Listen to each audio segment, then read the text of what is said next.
বিসমিল্লাহির রহমানির রহিম। Base study জোনের তরফ থেকে সকলকে স্বাগতম। আজকে আমরা দেখব সাস্ট শাহজালাল বিজ্ঞান ও প্রযুক্তি বিশ্ববিদ্যালয় ভর্তি নির্দেশিকা 2024-25 আসন সংখ্যা। এখানে হচ্ছে এ ইউনিট, এখানে হচ্ছে বিজ্ঞান, আসন সংখ্যা হচ্ছে 985টি। এখানে শুধু বিজ্ঞানরাই পরীক্ষা দিতে পারবে। মোট আসন হচ্ছে 985টি। বি ইউনিট, এটা হচ্ছে মানবিক শাখাদের ইউনিট। এখানে মানবিকরাও পরীক্ষা দিতে পারবে, বিজ্ঞানরা পরীক্ষা দিতে পারবে এবং ব্যবসায়ীরা পরীক্ষা দিতে পারবে।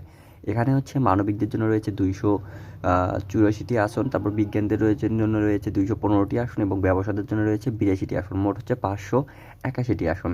সংরক্ষিত আসন হচ্ছে 105টি আর মোট আসন হচ্ছে 1671টি। আবেদনের সময়সীমা হচ্ছে 5 জানুয়ারি থেকে 25 জানুয়ারি 2025। প্রবেশপত্র ডাউনলোড হচ্ছে 25 ফেব্রুয়ারি 2025 থেকে শুরু। আর পরীক্ষার কেন্দ্র হচ্ছে সিলেট, ঢাকা, চট্টগ্রাম, রংপুর এবং যশোরের কয়েকটি নির্বাচিত শিক্ষা প্রতিষ্ঠান। এটা হলো সাস্ট ভর্তি নির্দেশিকা 2024-25।